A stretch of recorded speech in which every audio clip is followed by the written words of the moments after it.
Bismillahirrahmanirrahim. Assalamualaikum warahmatullahi wabarakatuh. Perkenalkan, nama saya Arini. Saya mahasiswa pendidikan bahasa Arab kelas 6 ICT dengan NIM 23030260029. Oke, di sini saya akan menganalisis penerjemahan yang berjudulkan Perpustakaan Pondok Pesantren sebagai Sumber Ilmu. Tapi sebelumnya, di sini kita akan fokus gimana sih cara memilih kosakata yang baik, memilih kosakata yang penting untuk teks. Lalu gimana cara menata struktur kalimat dan menjaga kesesuaian budaya agar terjemahan terlihat natural dan akurat. Tapi sebelumnya di sini saya terpilih untuk menganalisis teks deskripsi. Jadi kita pelajari dulu apa itu teks deskripsi. Apa itu teks deskripsi? Teks deskripsi bertujuan menggambarkan suatu objek atau keadaan atau tempat secara rinci. Jadi sang pembaca itu dapat membayangkan bagaimana si objek tersebut gitu.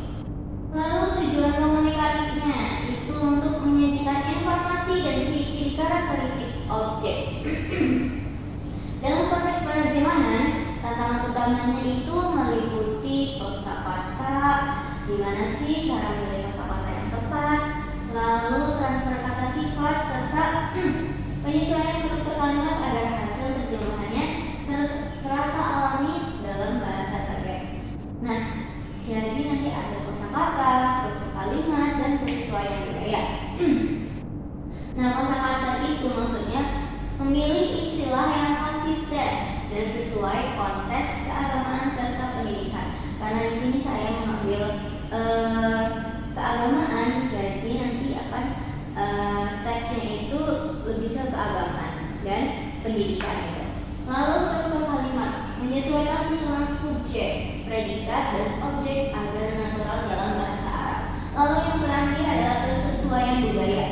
Nah, ini tuh nanti memilih padanan yang mudah diterima oleh pembaca Arab dan mempertimbangkan konotasinya. Oke, lanjut ke teksnya. Berikut adalah teks bahasa Arabnya atau teks sumbernya. Judulnya Perpustakaan Pondok Pesantren. Perpustakaan Pondok Pesantren merupakan salah satu tempat yang penting bagi para santri. Ruangan tersebut memiliki suasana yang tenang dan nyaman untuk belajar. Di dalamnya terdapat berbagai koleksi buku agama, tafsir, hadis, bahasa Arab, dan ilmu lainnya. Nah, rak-rak buku tersusun dengan rapi sehingga memudahkan santri mencari referensi yang dibutuhkan. Selain digunakan untuk membaca, perpustakaan juga menjadi tempat diskusi dan memperdalam pemahaman terhadap pelajaran. Keberadaan perpustakaan membantu santri memperluas wawasan serta menumbuhkan semangat untuk terus menuntut ilmu. Ini adalah teks Indonesianya. Lalu setelah ini kita akan tahu gimana sih penerjemahan dalam bahasa Arabnya.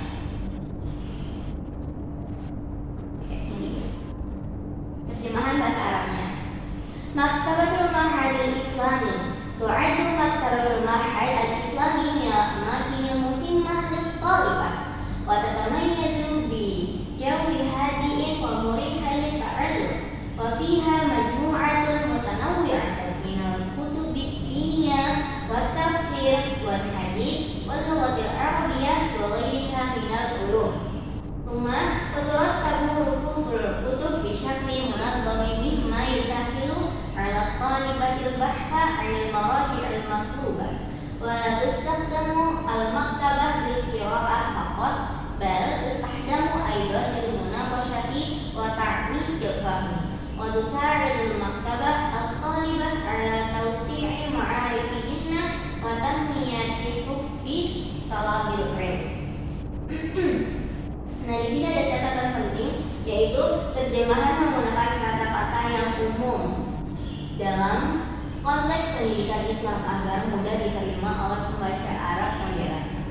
Jadi teks ini itu tersusun atau terdiri dari kosakata Arab yang umum dipakai. Jadi pembaca itu nggak merasa asing dengan kosakata tersebut. Kemudian analisis penerjemahan atau pilihan leksikal dan tekniknya gimana.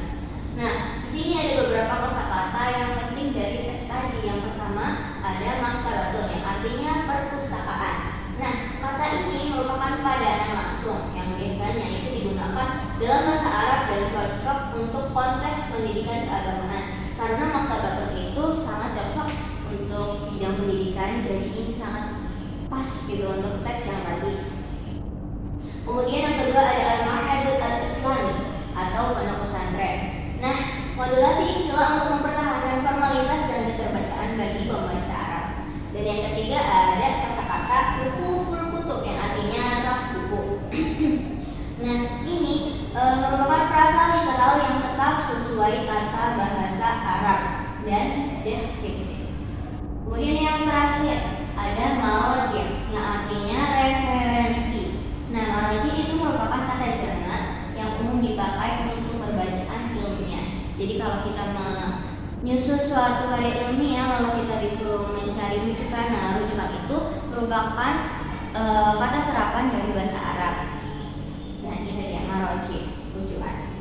Nah, teknik yang digunakan dari penerjemahan ini adalah terjemahan secara harfiah karena istilahnya itu cocok dan modulasi penyusunan ulang atau pemilihan padanan yang lebih natural. Nah, kalau misalkan terjemahannya kata demi kata gimana? Itu kurang pas ya, karena nanti akan terasa canggung, jadi nggak terasa alami gitu. Jadi lebih cocok menggunakan teknik penerjemahan secara harfiah. Kemudian evaluasi kualitas terjemahan berdasarkan 3 aspek utama yaitu yang pertama akurasi. Akurasi itu informasi utama tersampaikan dengan setia. Makna inti teks Indonesia dipertahankan dalam bahasa Arab. Yang kedua kesesuaian budaya.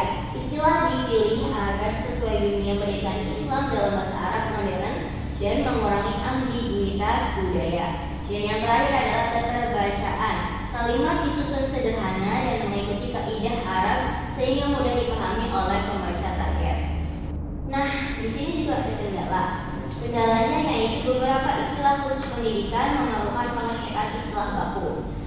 Nah, gimana sih solusi dari kendala tadi? Solusinya adalah memilih padanan yang sering dipakai dalam literatur Arab modern dan mempertimbangkan catatan kaki bila perlu. Itu. Kemudian kesimpulan dan rekomendasi. Dari pemaparan yang tadi dapat kita simpulkan bahwa penerjemahan teks deskripsi menuntut keseimbangan antara akurasi leksikal dan naturalitas struktur. Nah, modulasi dan pilihan kosakata yang umum digunakan dalam konteks pendidikan Islam dapat membantu menghasilkan terjemahan yang alami, yang komunikatif dan mudah dipahami. Nah, rekomendasi praktis untuk menerjemahkan bahasa Arab itu bagi mahasiswa yang pertama, selalu mengecek istilah teknis di kamus bahasa Arab modern dan sumber akademik keagamaan. Yang kedua, menggunakan modulasi bila terjemahan literal membuat kalimat tersebut menjadi canggung. Dan yang ketiga, memperhatikan konotasi budayanya. Jika perlu, tambahkan catatan untuk pembaca non-lokal. Jadi misalkan ada kata yang asing di kepala pembaca, itu ditambahkan catatan di bawahnya atau NB, notebook. Terus yang terakhir, uji keterbacaan dengan pembaca target.